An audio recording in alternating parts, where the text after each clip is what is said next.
KF atau KB, itu pasti masuknya ke rumus dari sifat koligatif gitu.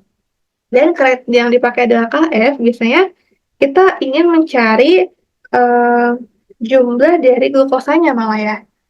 Oke, berarti ingat untuk rumus dari KF yang memakai KF itu kan biasanya adalah untuk rumus yang penurunan titik beku.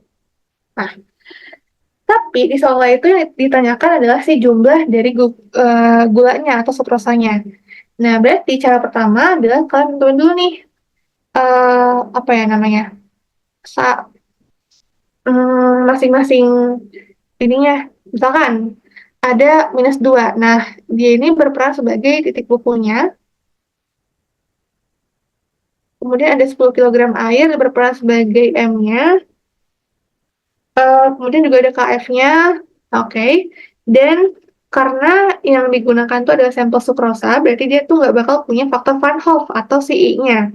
Kita anggap I-nya itu sebagai satu ya, karena dia sebagai pada larutan yang non-elektrolit biasanya untuk si faktor Van Hoff-nya atau si I-nya itu sama dengan satu. Oke, Oke, pertama cari dulu nih dari rumus titik bukunya, kita cari rumus delta TF atau penurunan titik bukunya.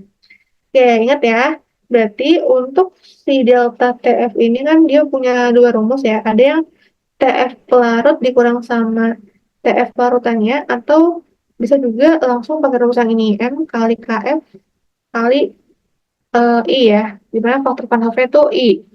Oke, tapi karena yang diketahuinya itu baru si titik bukunya, bukan si penurunan titik bukunya, maka kita cari dulu si delta F-nya itu menggunakan rumus yang ini ya.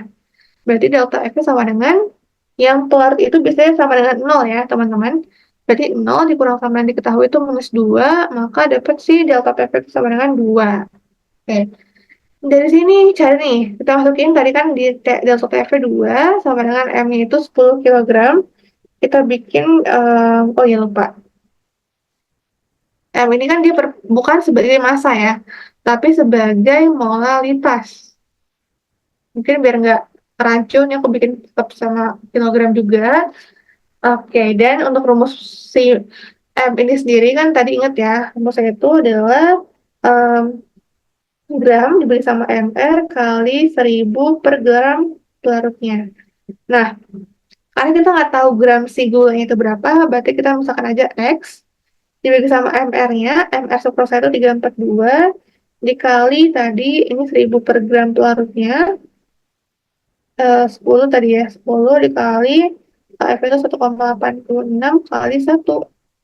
Nah, ini kalau misalkan kita coba cari nih si X-nya, ini kita kali semua, si 2 kali ini, nanti bakal nemu untuk dari kalkulator ya, si X-nya ini sama dengan 3677,42. Ya, atau jawaban yang tepat adalah yang opsi A.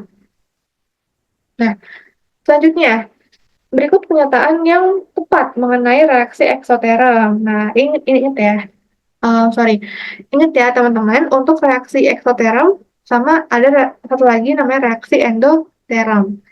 Nah, mungkin biar lebih paham, aku coba jelasin dulu teorinya. Nah, untuk yang endoterm tadi, dia kan biasanya akan menyerap kalor, dimana kalau misalkan dia menyerap kalor, membuat si suhu lingkungannya itu turun, sedangkan suhu dalam si sistem itu naik, ya kan?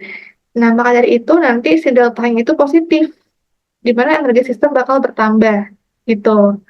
Nah, kenapa dia positif? Karena si produk akhirnya itu lebih besar daripada si reaksi awalnya, gitu. Sementara itu untuk yang eksoterm, dia itu biasanya bersifat melepas kalor, di mana karena dia melepas kalor, maka membuat suhu lingkungan itu bakal naik dan suhu gitu ya. Nah, oleh karena itu nanti dalam sistemnya itu energi uh, bakal berkurang ya. Tapi kalau misalkan lihat tadi kan, karena dia berkurang, maka membuat si deltanya itu negatif. Nah, delta H negatif ini menandakan kalau misalkan si produknya itu biasanya punya nilai yang lebih kecil daripada si reaktannya gitu. Oke. Nah, berarti jawaban yang tepat dari soal nomor 23 ini adalah yang opsi A ya. Karena kan tadi entalpi awal pada eksoterm itu lebih besar daripada si entalpi akhirnya. Dan diketahui untuk deltanya itu negatif atau deltanya kurang dari 0. Oke. Sekarang soal nomor 24. Nah, terkait dengan jumlah mol. Kalau misalkan kita ingin mencari jumlah mol, dari yang diketahui kan ada si molekul etanolnya, maka kita bisa nentuinnya pakai rumusan ini, yaitu N sama dengan jumlah molekul, atau bisa juga berupa ion, atau bisa juga berupa atom, dibagi sama bilangan Avogadro-nya, biasanya sekitar 6,02 kali 10 pangkat 23. Ya, kita masukin nih 8 kali 10 pangkat 22 dibagi sama 6,02 kali 10 pangkat 22. 6,02 kali 10 pangkat 23. Nah, ini kalau misalkan kita coba hitung di kalkulator dapat hasilnya itu 0,13 ya. Nah, jawaban yang tepat adalah yang opsi C. Oke, next lagi soal nomor 25. Oke, proses di mana foton dari sinar matahari ya, dia itu bakal diserap sama kaca konduktif dan diubah menjadi energi listrik. Nah, ini udah pasti dia tuh masuk dalam prinsip yang termodinamika 1. Karena uh, si energi dalam sistem itu bakal tetap konstan, di mana si energi dari matahari itu bakal diserap ya dalam bentuk foton oleh kaca konduktif. Nah, nanti energinya itu bakal berubah jadi energi listrik gitu ya, melalui si efek fotolistrik ataupun panel surya biasanya gitu. Nah, nanti energi panas yang terasa dalam si kacanya itu bakal ada juga ya, dan akan menghasilkan suatu energi gerak gitu. Oke, sekarang soal nomor 26. Nah, sifat koligatif yang tepat. Penurunan titik di salah ya. Itu dia kenaikan, kemudian kenaikan penguapan larutan. Salah juga, harusnya itu penurunan. Reverse osmosis, salah, dia bukan masuk dalam sifat koligatif, karena harusnya itu yang benar adalah tekanan osmotik yang bukan reverse osmosis gitu. Kemudian kenaikan titik beku juga salah, jadi itu penurunan. Ya berarti jawaban yang tepat adalah yang opsi E. Alright. Nah, sekarang soal nomor 27. Diketahui ada delta HF dari C2H4, CO2 sama H2O. Nah, kita cari nih, disuruh cari entalpi pembakaran sempurna dari etena. Nah, maka untuk soal seperti ini, kita bikin dulu reaksi pembakaran dari si etenanya, itu di C2H4. Pembakaran itu direaksikan sama oksigen, menghasilkan CO2 tambah H2O. Nah, sebelum kita coba hitung nih entalpi pembakarannya, kita lihat dulu apakah dia sudah setara atau belum nih reaksinya. Nah, oke. Coba lihat dulu. Di ruas kiri ada 2, C-nya. Di ruas kanan kali 2. Kemudian O-nya ada 4. Ini bikin 2 juga sepertinya. Dan di sini coba 3 ya. C-nya 2 benar, hanya ada 4 benar. O-nya ada 6.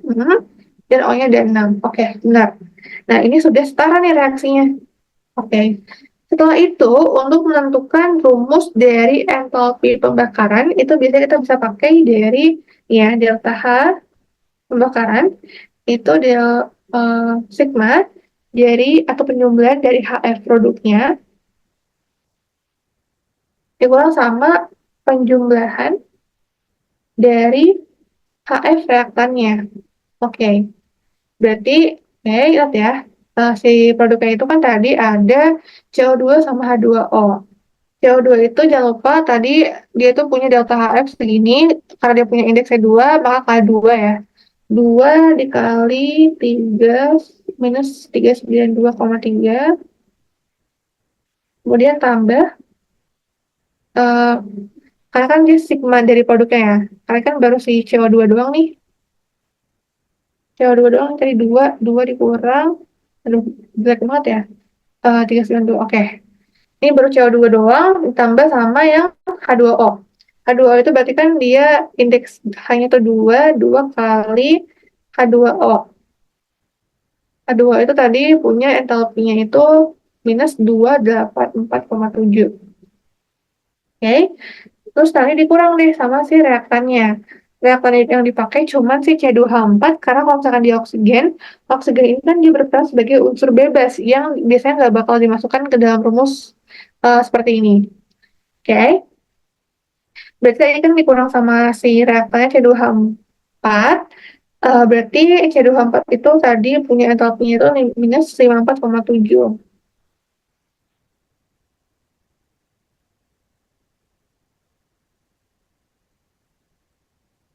Oke, eh, mohon maaf sebelumnya tadi sempat agak nge-lag. Nah, kita lanjutkan lagi. Tadi kan ini untuk dari si em, reaktannya kan si C2H4 ya. C2H4 itu punya entalpi pembakaran sebesar 54,5. Oke, dikurang sama 0. Tadi kan karena oksigen itu berperan sebagai unsur bebas gitu. Nah, ini kalau misalkan dijumlahin, totalnya adalah minus 1345 tambah 54,5 atau sama aja dengan minus 1299,5. Maka opsi yang tepat adalah yang opsi E. Oke, selanjutnya kita coba next lagi untuk soal nomor 28. Ini juga gampang ya, karena ada pada PPT, itu perubahan kimia dari reaksi antara natrium sulfida sama kadmium nitrat. Nah, biasanya kan dia bakal membentuk suatu endapan yang berwarna kuning ya, pada si sampelnya itu. Jadi, jawaban yang tepat adalah yang opsi B. Nah, ini contohnya, pertama dari pembentukan gas, sebentar ini agak lemot, antara asam asetat sama natrium hidrogen karbonat atau pada soda kue. Itu yang kedua ada pembentukan endapan antara natrium sulfida sama kadmium nitrat tadi ya yang akan menghasilkan endapan kuning. Kemudian untuk uh, ciri perubahan kimiawi yang pelepasan energi atau cahaya atau bau bisa menggunakan sampel aluminium yang dicampurkan sama besi 3 oksida ataupun yang diletakkan pada wadah keramik gitu ya. Nanti dia akan menghasilkan panas sama cahaya gitu. Sama terakhir perubahan warna, biasanya menggunakan sampel HCl atau asam klorida yang berwarna bening. Nanti dia bakal dimasukkan ke dalam larutan merah kobalt nitrat CdNO32 yang nantinya akan menghasilkan perubahan dari yang awal itu merah jadi warna biru gitu. Oke, next lagi nih, yang termasuk dalam plasma gampang ya, yaitu petir. Kenapa? Karena kan plasma itu dia terdiri dari kumpulan partikel yang bermuatan seperti misalkan antara ion dan juga elektron. Di mana antara ion sama si elektron itu bakal saling berinteraksi gitu. Jadi contohnya itu adalah pada petir gitu ya. Oke, next lagi soal nomor 30 itu untuk reaksi A plus B menghasilkan C. Nah, dia itu punya diketahui ya ada entalpi standarnya atau delta itu segini, tapi masih dalam bentuk kilokalori, sedangkan dalam apa ya namanya dalam si satuannya tuh ini ya dalam kalori. Kemudian perubahan energi bebas Gibbs-nya ada delta G-nya itu sekitar minus 800 kalori. Nah, yang ditanyakan adalah berapa si delta S-nya. Nah, untuk rumus ini, kalau diketahui ada delta G, ada delta H, sama ada delta S, kita bisa pakai rumus yang seperti ini ya. Itu delta G sama dengan delta H dikurang sama T kali delta S derajat gitu ya. Oke, eh, jadi tadi kan delta G itu minus 800 sama dengan, nah, deltanya ini coba kita ubah dulu ke dalam bentuk, ke dalam, bisa nggak ya? kilokalori ya. Berarti kali 10 pangkat 3. Berarti sama dengan minus 4500. Oke. Minus 4500 dikurang delta T-nya itu tadi 400 Kelvin. Dikali delta S kita nggak tahu. Oke. Nah, dari sini kalau misalkan dihitung dapat hasilnya itu sekitar minus 9,25 kalori per Kelvin. Jadi jawaban yang tepat adalah opsi D. Oke, sekarang kita coba next lagi ke soal nomor 31. Itu berikut ini yang termasuk ke dalam sifat intensif, kecuali. Oke, mungkin aku coba tulis dulu teorinya, yaitu pada sifat intensif.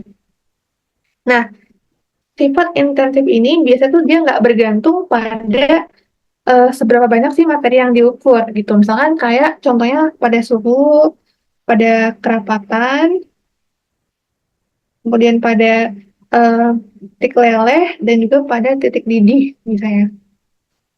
Sedangkan untuk sifat yang ekstensif itu kebalikannya,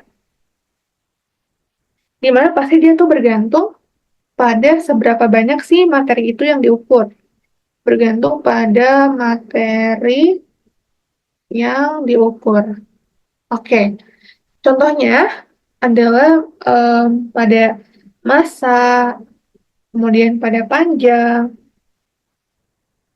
sama pada bukan volume ya harusnya. Volume. Oke, berarti yang kecualinya itu kan berarti yang bukan termasuk intensif adalah yang massa gitu. Karena massa itu masuknya dalam sifat yang ekstensif. Oke, next lagi, nomor 32.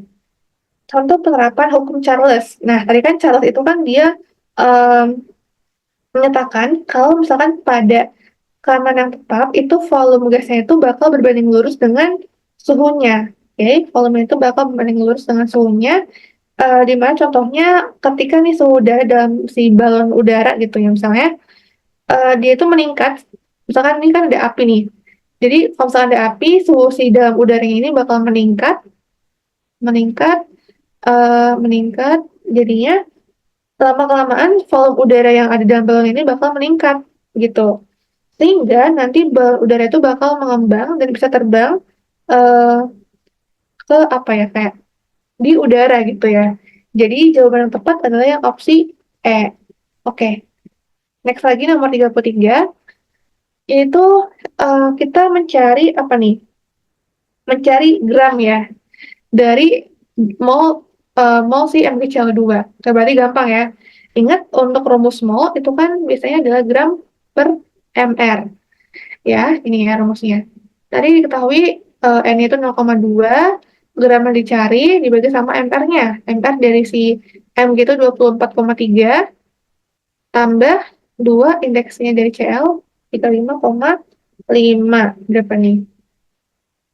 Eh, Tadi coba ya 0,2 sama dengan gram. Ini kalau misalkan dijumlahin 24,3 tambah 2 kali 35,5. 95,3 ya. Nah, 95,3 ini coba kali dengan 0,2. Oke, dapat hasilnya itu sama dengan 19,06. Oke, jawabannya adalah yang opsi B. Next lagi, sekarang nomor 34, delta U ya. Delta U pada fotosintesis itu biasanya dinyatakan sebagai energi yang akan disimpan dalam makanan, gitu ya. Karena kan misalkan nih sama fotosintesis energi dari matahari itu kan bakal diserap sama klorofil. Nah,